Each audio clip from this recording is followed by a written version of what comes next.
ספרי בקצרה מי את, מה הרקע שלך, מקצוע, תחום עיסוק, באיזה מוגבלות את מתמודדת, איך את מגדירה את עצמך כאדם, אשת מקצוע? אז היי, נעים מאוד, אני רינת ברוך, העורכת דין הראשונה בישראל עם שוק מוחין. אני עסקת בתחום של זכויות אנשים עם מוגבלות הן בחקיקה, הן בהופעות בבתי משפט כולל העליון, הן בהופעות בכנסת. אני אם גאה ואוהבת לשני ילדים על הספקטרום, באוהבת טבע, בעלי חיים. איך נראית החוויה שלך בעולם התעסוקה? האם מצאת עבודה בקלות או נתקלת באתגרים? היו המון אתגרים, לא שנרתעתי מהם, אבל היו ועדיין יש המון אתגרים. לכן אחת הבחירות שלי, אחרי שחוויתי את האתגרים בשוק העבודה, היא לפתוח משרד עורכי דין שאני בעצם עצמאית בו. כי מאוד מאוד קשה לגרום למעסיק פוטנציאלי ולאפשר לאדם עם מוגבלות להוכיח את עצמו. היו מקומות שהרגשת שיש אפליה, חוסר התאמה, היעדר נגישות? איזה מקום כן יודע להכיל ולתת לך הזדמנות אמיתית? היו לא מעט אתגרים, היו גם אפליות בתעסוקה, כי אמרו שיחזרו ולא חוזרים אליי טלפונית.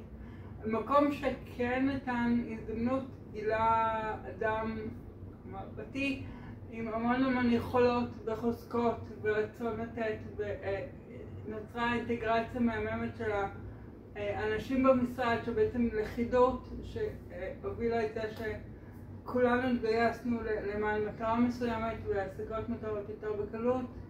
בעצם המעסיק היה, כמו שאני קוראת לזה, אדם אמיץ עם נגישות הלב, יכול היה לראות מעבר למוגבלות. מה בעינייך הדרך לשוויון תעסוקתי אמיתית? מה מעסיקים צריכים להבין על עובדים עם מוגבלות? אלה התאמות קטנות, פיזיות או נשיות, עשו לך הבדל גדול.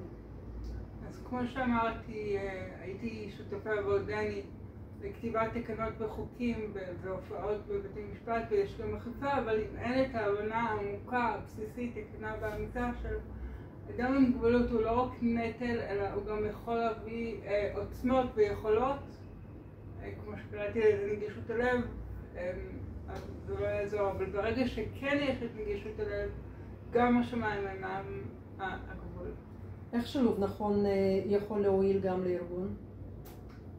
שילוב נכון זה קודם כל המגוון שקיים כחברה, כעצמים באיזושהי שרשרת אנושית אחת גדולה של אנשים, וזה גורם ללכידות ולעוצמה, ויש המון בנפיט וקבלה אחד של השני, ובעצם אינטגרציה ולכידות בהמשך לעבר המטרה המסוימת שרוצים להשיג אותה. מסר אישי למעסיקים ולחברה, מה היית רוצה לומר למעסיקים שמפחדים לגייס עובד עם מוגבלות? איך נראית בעינייך הכלה אמיתית? אז קודם כל זה בסדר לפחד, כי כשלא מכירים משהו הוא מפחיד, הוא שונה, הוא אחר. אבל למי שיש את האומץ יש גם את הסיכוי, ושוב, נגישות הלב, ברגע שיש אותה, השמיים אינם הגבול, וכולם יכולים להיות נזכרים מהעניין של בעצם מגוון ושילוב אנשים עם מוגבלות בשוק העבודה. לסיום, משפט ההשראה האישי שלך, מה למדת על עצמך מתוך הדרך שעברת? באיזה מילה אחת היית רוצה שיזכרו אותך?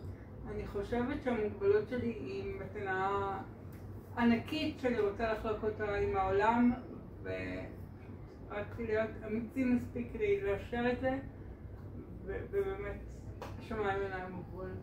תודה.